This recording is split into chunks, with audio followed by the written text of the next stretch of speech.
But on that point, since you've opened that door, we might as well explore that. In this election that we're heading into, we have Dr. Mahmoud Bawumia, Yes. father of the NPP. He's Muslim. I think, if I'm not mistaken, in the Fourth Republic, this is our first Muslim flag bearer. Yeah, the first. Straight to central for a major political party. There was an attempt by Ali Muhammad of the memory, may Allah give him forgiveness. Yeah. I mean, he could not get the nod.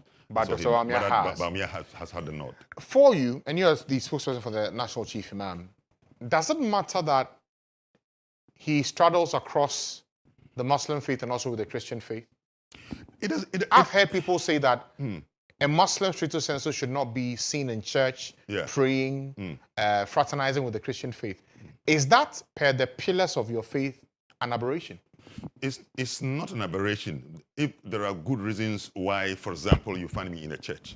I have entered into the church. I've entered into the church with the Chief Imam. I'm in a Catholic cathedral here on a certain anniversary. I mean, the Chief Imam was invited, and I went together with him. Apart from the fact that he entered into Christ the King.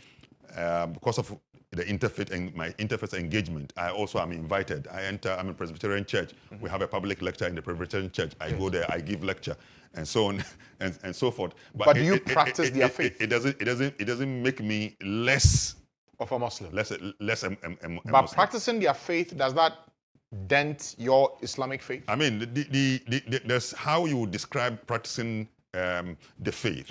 I mean, for example, if I go and for example, I have to also behave like every Christian will do. I mean, down deep inside me, that I am a Christian. Though I say I'm a Muslim, but I'm a Christian. Compromising my faith, for example, then there's something wrong. Where compromising faith will mean what? So, for instance, if a Muslim goes to the Catholic Church and the priest lays hands upon him to pray for him, is that compromising? I mean, no. I mean, there are things that are done symbolically. Symbolically.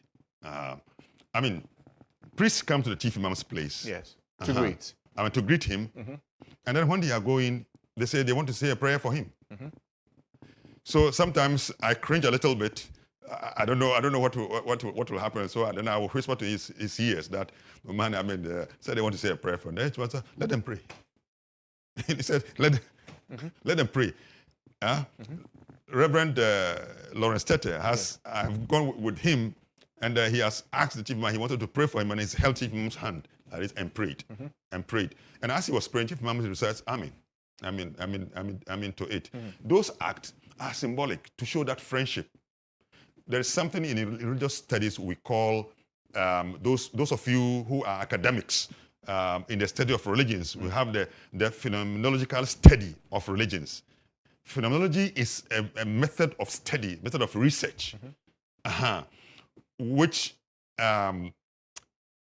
requires that you bracket your subjectivities and open up in order to understand something.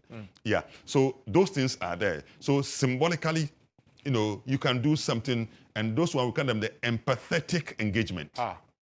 Empathetic engagement. That's what is so that. For those who view Dr. Bawumia's visits to the churches, should it be seen within the interfaith empathetic? Yeah, that is within the interfaith and empathetic engagement, and also he is a politician. I'm not a politician. Yes. So now, and I want all those who are listening to me, I'm not doing politics. Yes. Yeah, I mean, he's a Muslim, but I'm not doing politics. Yeah. He's doing political tactics. To cut across. Dr. Bawumia knows that even if all Muslims in this country vote for him, he cannot win election. True or false? True. If all Muslims will vote for Bawumia, because of the statistics we have. Yes. Yes. So politically, it doesn't make sense. To be on one side. To be on one side. So he's doing politics. And people must view him from the angle of his political strategy to be able to get the vote from every corner. And like all politicians do. All the politicians do. They do come to Muslims. And some of them will come to the chief imam and request prayer from him. Chief imam lays hands on politicians. He lays his hand on politicians, and it's in the pictures. People know. Now, when I have met the chief imam, and you find Muslim and Christian politicians have come, they squat and give their heads to the chief imam to hold and pray. It is because of how they see him. But it doesn't make them less Christians. Okay.